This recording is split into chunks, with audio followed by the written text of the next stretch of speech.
Thanks for joining us here at the Maple Mint. This is Pastor Bill bringing you your quick word of encouragement for today as we move into this Passion Week and look forward to the remembering the crucifixion of Jesus Christ, and not just the crucifixion, but more so as we look forward to Sunday, the Resurrection Sunday, and the hope that it brings to us. I just wanted to think about some thoughts that maybe you're experiencing as we go through our daily life together. You know, I was really thinking about the events that happened during the Passion Week. And we last talked on Sunday about Judas and how Judas betrayed Jesus. But have you ever thought about the failures that the disciples must have thought they were as they moved into that time of trial and watching Jesus hang there on the cross and then putting him in the tomb? How they must have been fearful, but they must have felt like failures. We know that Peter, obviously, after the betrayal of Jesus, after the denial and betrayal of Jesus Christ, really did feel like a failure. But I bet you most of them did feel like they were scared and intimidated by the circumstances of what was happening. They didn't understand, even though Jesus had explained clearly. Sometimes I think we probably feel the same way in our Christian life. Maybe you are inconsistent in how you live your life. Maybe you're not what you want to be or hope to be. But you know what? I believe that we can obviously realize some truths from what the disciples went through, and actually through a lot of the characters of the Bible. See, when Jesus revealed himself to the disciples after the resurrection, think about this. He didn't shame them or communicate his disappointment in them.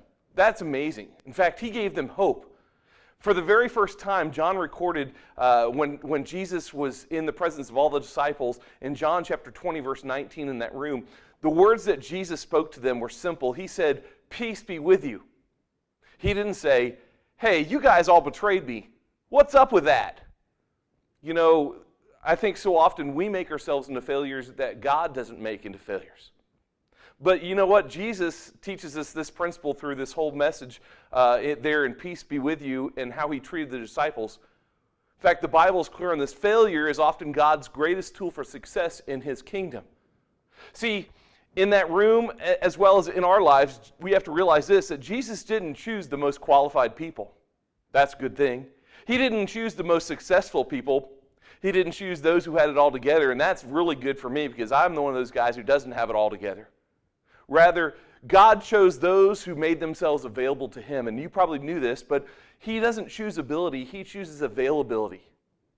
See, he realizes that our failures become the authority of his work in our lives once we learn the lesson of that failure. Think back to the story of a guy named Gideon. The angel of the Lord comes for the very first time to speak to Gideon at the wheat press as he's there trying to get some food for his family during some scary times. And what does the angel of the Lord call Gideon? He calls him mighty warrior. That's Judges chapter 6, verse 12, if you want to check it out. You know, at this time, really, Gideon wasn't a mighty warrior, was he? Gideon was fearful, like most of us. And really, at this point in his life, I believe that Gideon was sort of an angry at God kind of farmer who was simply just trying to avoid being killed by his enemies. He was what we might even pick out as a coward. But here's what I want you to get, and this is the timeless truth that really will help us to understand what God's got for us and apply it to yourselves. God always looks at what we are becoming, not at who we are and what we are. See, he does not look at our past or at our current condition, but God sees his plans for us in the future. God sees what we will become. You know, this is so comforting to know this is the nature of God, because Satan always defines us by our lives in our past and what we are doing right now. But God defines us by our future, and a future that we have a hope in Jesus Christ. That's why when it was Friday, even though there was a lot of scared disciples of Christ standing before Christ as he's crucified, we have hope because we know the rest of the story that they didn't know at that time, that Sunday was coming. There was a famous preacher who preached a message on that years ago, and I'm not trying to copy his message, but his title of his message is, "It's Friday, but Sunday's coming." And we've always got to think about that truth. Hey, you know what? The cross is a great symbol, but it's the symbol of failure so often in our lives. We're supposed to give up our lives there. It's where we crucify ourselves, as Paul said in Galatians 2:20. I'm crucified with Christ. Nevertheless, I live, yet not I, but Christ lives in me. In the hope which I have, in the life which I now live in the flesh, I live by the faith in the Son of God. And that's where we die to ourselves, because it wasn't the cross that brings us hope, it's the empty tomb that brings us hope. They say that the darkest times of life are just before the dawn, just before daylight breaks through. I want you to know, never let the fear of failure keep you from the prospects of God's success.